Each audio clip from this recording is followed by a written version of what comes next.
Good afternoon, JBLM community.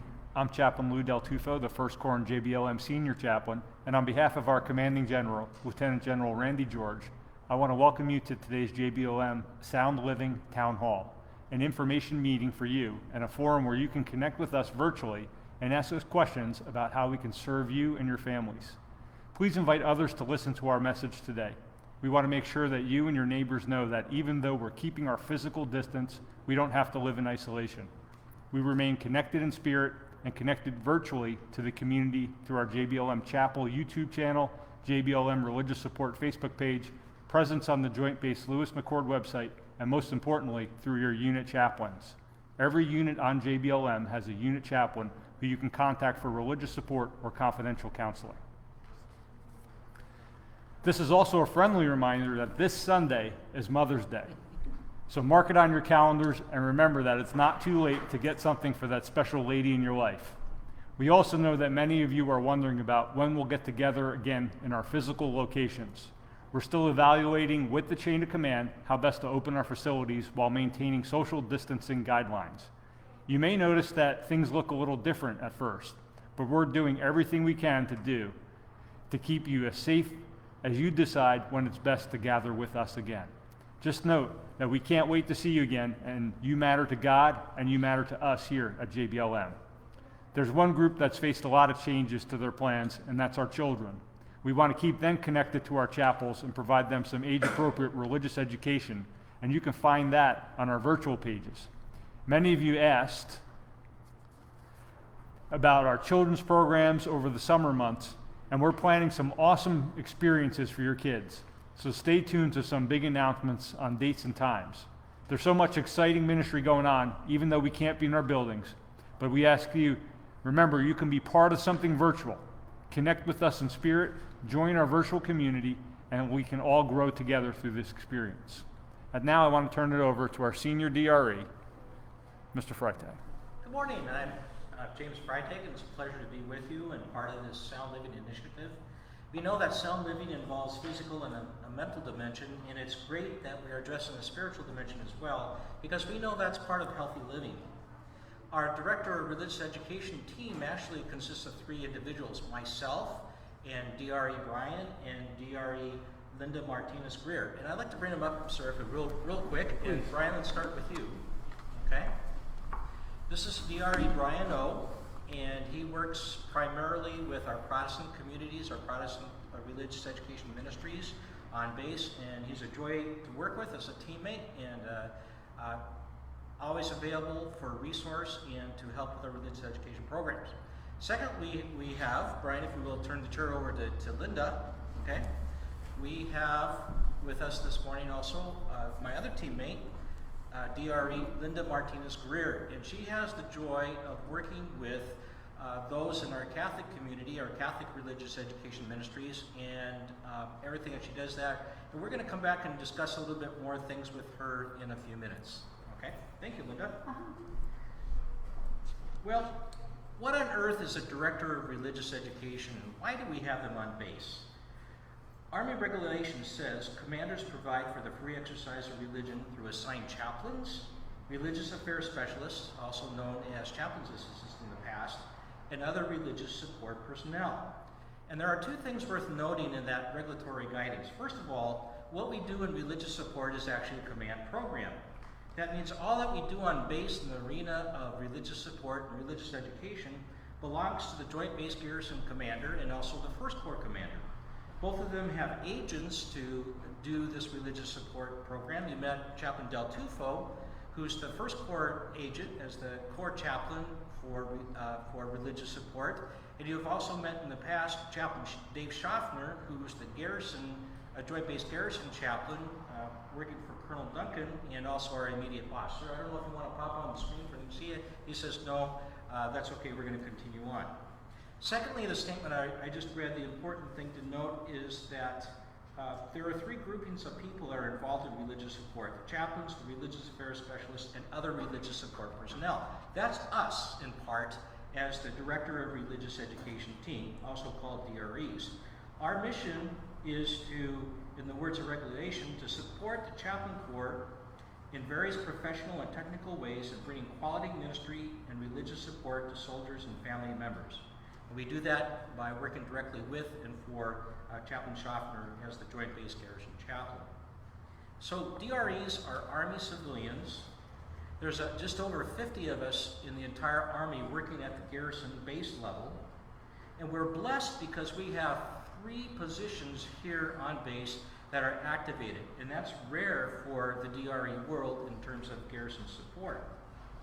That's because we have and operate on JBLM one of the largest religious education programs in the entire Army. On a given month, we have between 1,250 and 1,400 individuals who attend our religious education programs, and that's phenomenal. If you think about it, that's 4,150 people per quarter. So what is religious education? Religious education is several things for our military families and for our service personnel. First of all, it's a formative process. It fosters faith formation, that which is in the heart and the lives of those who participate. It's an integral part of stabilizing character, heart, and soul. And it helps foster spiritual strength during rigorous deployment, combat, reintegration, and other life cycle challenges associated with military service, to include the pandemic that we're currently addressing and dealing with. We are doing religious support, we're doing religious education, even in the midst of what is happening to us. So what does that look like on JBLM? Well, normally we have over 50 programs of religious education on base, not only for children, but for adults as well. Many are chapel-based, is part of a worshiping community. For example, we have a comprehensive Catholic religious education program, which includes stuff like baptism class, First Communion, CCD, confirmation class for youth, RCI, adult faith instruction, adult Bible classes, Catholic women of the chapel, Catholic youth group, and so on and so forth. The list is very, very big. And you met DRE Linda, and she's the person that provides the support for those Catholic programs. Likewise, there are multiple Protestant religious education opportunities as well. We have children's church at a lot of our worshiping communities, Sunday school opportunities for both children and adults, teen and adult studies, young adult studies, men's and women's groups, prayer study groups, small discipleship groups. And it was DRE, Brian, who you met a moment before, that works with our Protestant religious education programs, the leaders and volunteers. We also have and support base-wide religious education programs that are outside of the chapel community themselves, such as a weekly Awana ministry for children, an extensive ministry called Protestant Women of the Chapel, which provides study offerings for women 3 times per week, a high school youth program that meets throughout the year, 2 mothers of preschool children, or MOPS groups as they're called, and even Chaplain Schaffner leads a weekly Bible study at our Joint Base Garrison headquarters each Wednesday. We also support annual special events like our base-wide Vacation Bible School program. But you need to note too that our comprehensive religious education support also includes our Buddhist meditation groups, our weekly New Moon Fellowship Wiccan studies. In the past, this also included Jewish religious education, a Latter-day Saints Institute of Religious Studies for young service members, and Islamic studies as well. All of these programs are actually spread throughout the base to include JBLM Main, JBLM North, and McCord Field. So they're everywhere on base. So how can you become involved in religious education at JBLM? Well, there's actually several ways to do that. First, if you're new to base, check out the newcomers welcome table that's manned and staffed by DRE Linda each time that you have an opportunity to look at what is being offered, as there's a complete layout there at that particular table. If you're new to a community, contact one of us on the DRE teams, and we'll be giving our contact information here in a little bit. When you see other participating families involved in religious education, ask them about what they're doing and how you can become involved as well. Chaplain Del Tufo mentioned the unit chaplain, great resource person to find out more about religious education on base.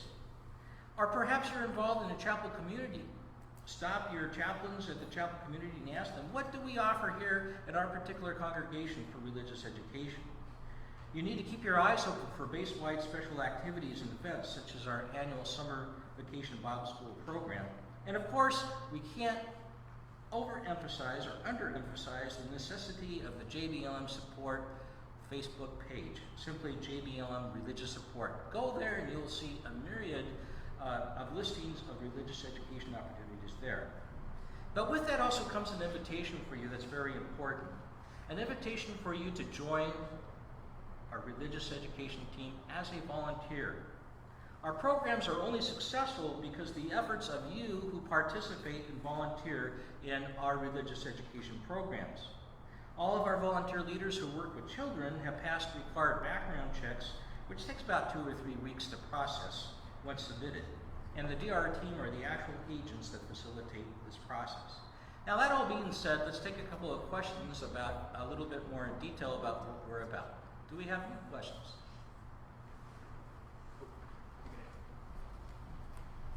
And I'm going to call my co-workers up to help me with these questions. Okay, the first question is, what religious education programs are available in a virtual format? Okay, I'm going to start with Brian. Okay, and Brian, join me up the table and talk about some of the Protestant opportunities that are happening on base. Morning, JBLM. First of all, I would like to recognize and give thanks to those who provide all this virtual religious education program. Their ministry and extra miles for supporting this community is tremendous result provided to us. We have Awana during weekdays, virtual verses, and also over the weekend there's a Awana Live. And for Sunday services for children and adult, we have worship service broadcasting, and also children's church and adult Sunday schools are provided through a virtual platform. Also, navigators and Bible Study Fellowship and PWC and Reboot and Cadence International, they're providing virtual Bible studies. Super. And Brian, if you exchange your chair with Linda, and we'll talk about some of the virtual opportunities that are going on in the Catholic community.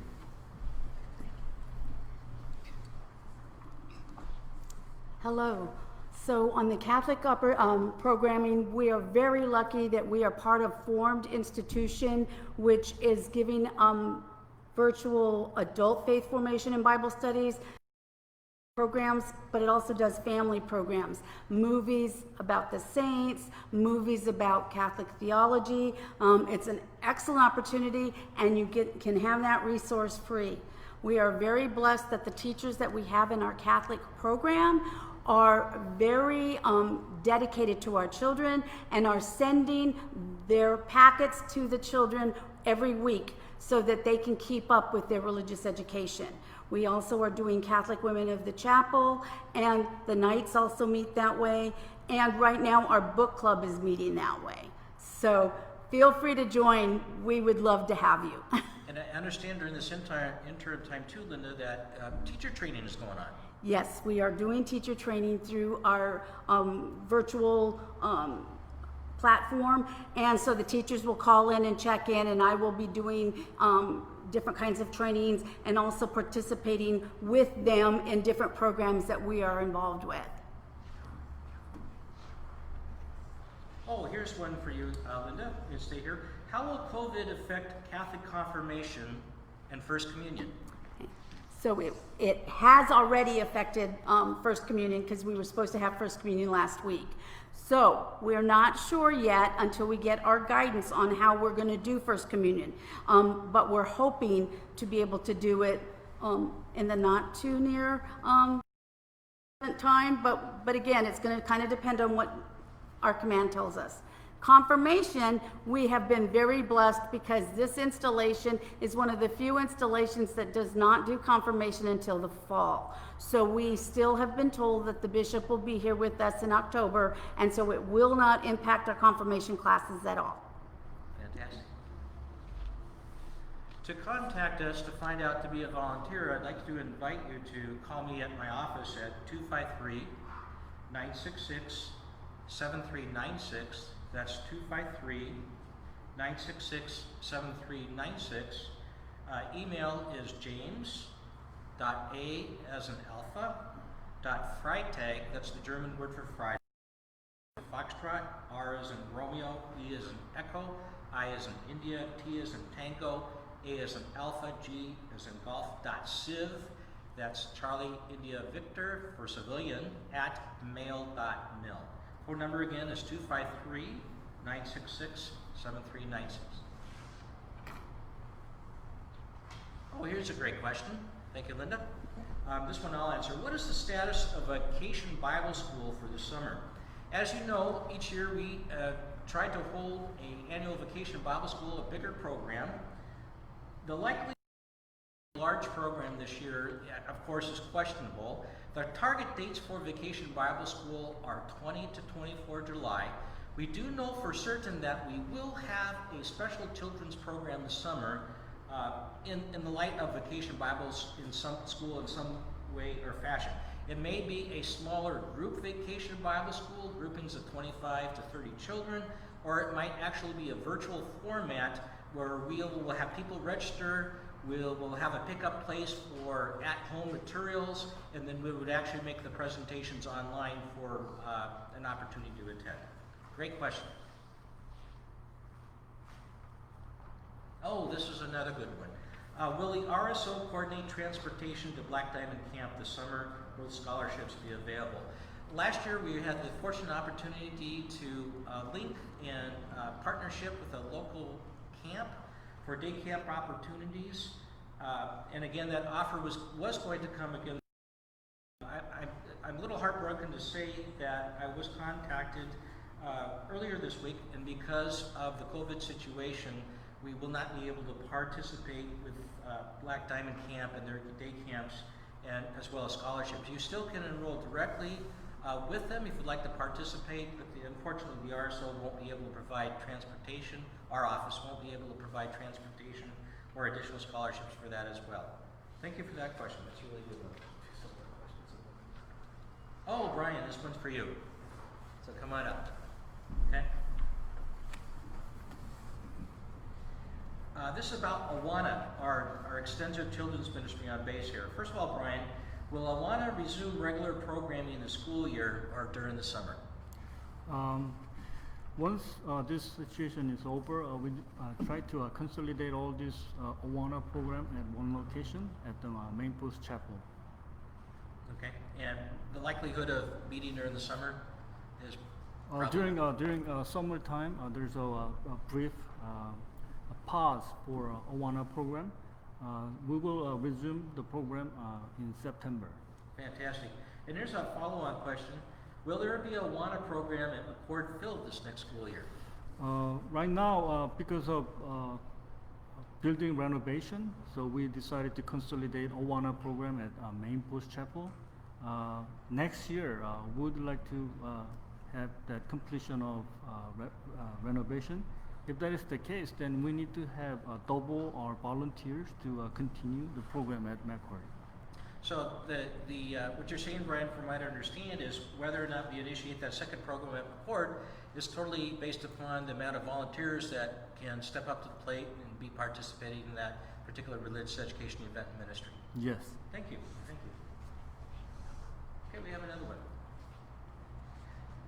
Is there any special paperwork I need to volunteer?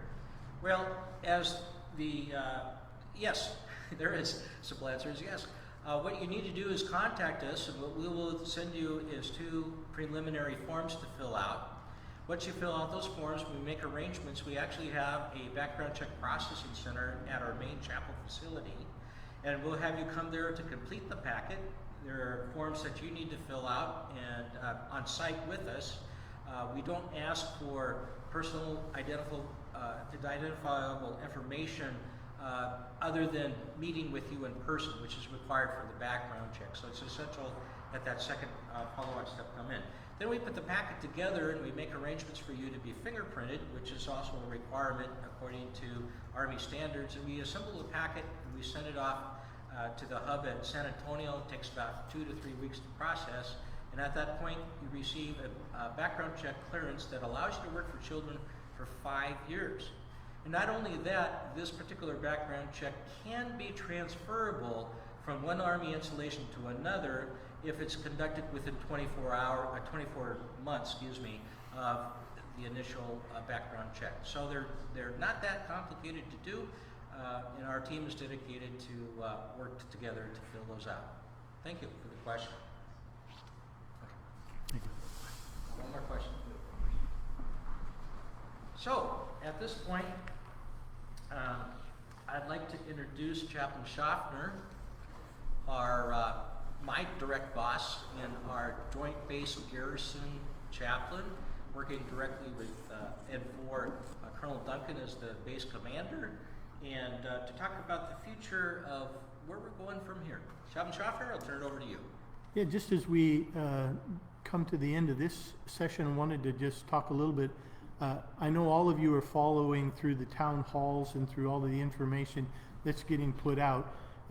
Things like the governor's four-phase plan, and even here on post, as we're using the analogy of it's not a light switch, it's a dimmer switch, and as we slowly turn things back on, most of the things that we will begin to slowly turn back on are actually in the religious education arena.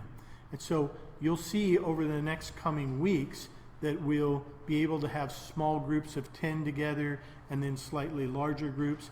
And so we've already been able to have some small groups, like you heard Linda mention the Catholic Women's book study. They're actually able to meet now. The Knights of Columbus are able to meet now. So over the next several weeks, some of our small group Bible studies will begin to be able to function. So we're going to roll that out first, and then larger plans and bigger programs will come along as we get the clearance to do that. To close out our time, I want to say thank you to Jim and his team. They do a wonderful job for us here at JBLM, and Brian and Linda. And I'm going to reintroduce Chaplain Del Tufo to close us out this morning.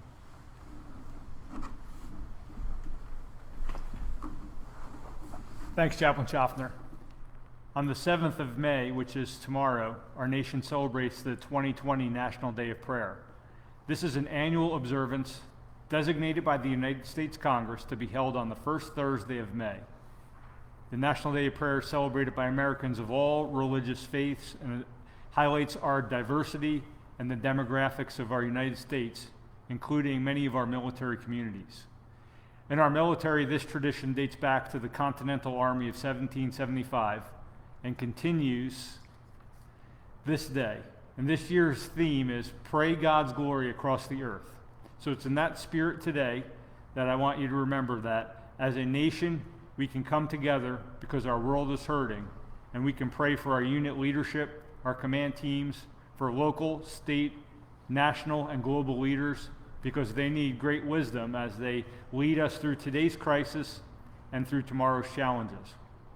Also want to remind you to say a special prayer for our healthcare workers, our first responders, and for our military members and our volunteers delivering support. And I add in there, say an extra special prayer for your mom.